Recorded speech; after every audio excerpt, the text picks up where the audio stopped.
Okay, so after watching that finale, after really enjoying the season as a whole, I can't help but feel super disappointed. Anytime you watch a show that you're loving and a finale comes, you're naturally going to be over hyping it in your head. You're going to put a lot of pressure on it. You want it to be amazing. You want it to wrap and feel satisfying. And from everything that was built up here, from the slow burn you've watched through the whole season, this didn't feel like the firework that was going to come here after lighting this wick that's been going for so long. It's like, okay, this is the finale. Here goes the firework. And it just went, woo, and then, ooh. Like, I'm giving you my first reaction here. We weren't sent the screener for the finale, and that made me even more hyped because I thought there'd be some kind of big reveal they didn't want spoiled. But that was not the case. Just off the bat here, you started just feeling, wait a minute, as this episode's going on, none of this is actually as complex or important as it seemed. And you start to realize this whole season was pretty much a red herring. And the actual story was just a story of, okay, this Hoyt idea we had in our head of a pedophile ring or some creep, they weren't that bad of people. And that includes Mr. June and Isabel. Isabel's just nuts. She was probably the worst person, clearly, with the lithium and drugging Julie, but I mean, it wasn't this insane thing.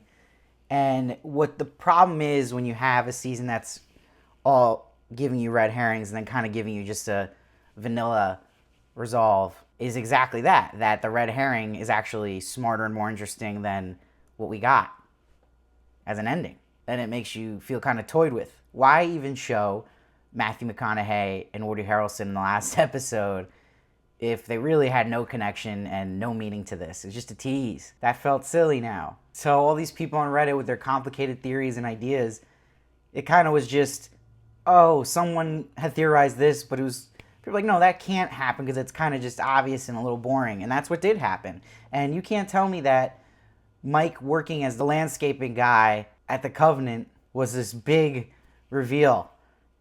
A lot of people called that, but it wasn't, even though the people called it, I don't care that it might have been a little predictable. It's more, that's it? Like, great. He was just the kid who talked to Amelia and had a crush on her, and he helped hide her and have a new life. So it just didn't feel like it had its big moment that you're waiting for. And I think another problem I had was there was points in this finale that you felt, okay, this show we know has been a bromance between Roland and Wayne, and they have the strongest bond here. And you're getting that, and it was cool to see them be old men and find Mr. June and confront him. And they're trying to get some closure, and then Roland's saying he's going to visit Wayne from time to time. And that was nice and all, but they ended it with him and Amelia.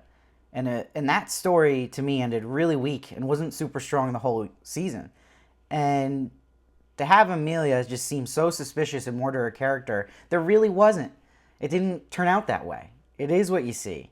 And that's what the creator was saying all along, that Roland, Wayne, and Amelia are what they are and what he's giving you. And he wasn't lying. And that's disappointing.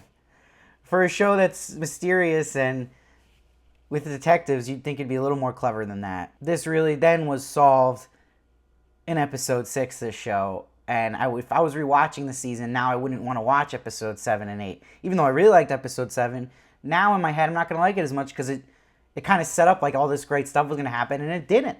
And there was some really bad scenes in this finale, particularly the one with Roland going to the bar and just starting a fight with that couple. And it was just kind of corny and over the top and not believable of a scene. I didn't like that. I just didn't buy it. And them all tackling him on the bar. Come on. What are we doing? And we got a lot of drawn out scenes again with Amelia and Wayne at a table talking about their relationship, the past, what they could have done better. It got real snooze fest and disappointing. Michael Rooker was used for 5 minutes and that Mr. Hoyt really didn't have much to do with anything. I think what did work was I liked that Wayne saw Julie in person and actually forgot why he was there. It was kind of beautiful because then he was actually paying attention to his real children and seeing Rebecca and finally just being happy about that, and then seeing the son thinking about whether he should follow up on this note and why Wayne was really there or just let him live and drop the case. I did like that a lot. That worked. It was frustrating because you want him to just get that closure, but he's going to forget about it anyway, even if he did get it.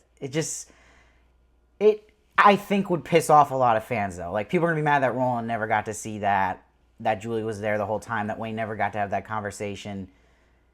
I got it thematically, though. It paid off, whether you like it or not. It still was effective. But it also felt, though, as a letdown with Rebecca. Like, she just came back from LA, and that was it. We didn't really learn much about their relationship. It kind of just felt thin. And to close with him in the jungle, and right before that, having him and Amelia walk into the light, I don't know. It just felt very vanilla. And this is going to happen a lot. A finale will be amazing and fill your expectations, but most of the time it's going to disappoint. And for me, this was a big disappointment. Now, this is just my first reaction review. Again, we didn't get the screeners, so I didn't get to do a full review scene by scene, which I will be coming out within a day or two, so stay tuned for that. But off my first thoughts, I'm giving this a 7, but when I rewatch this and take notes, maybe I'll end up liking it more when I do the full recap. So stay tuned for that, but I'd love to hear your guys' first reactions. What did you guys think of this? And especially, what did they not answer? What are you disappointed and let down by? Or what do you feel satisfied about? Or did you love this? I'd love to hear every opinion. Please comment below. I read every comment and try to respond as many as I can. Please stay tuned for my full episode recap. That will be coming out shortly. Please subscribe so you don't miss that. And please follow me at Steve Varley1 on Twitter and Instagram for more of me. And I'll see you next time.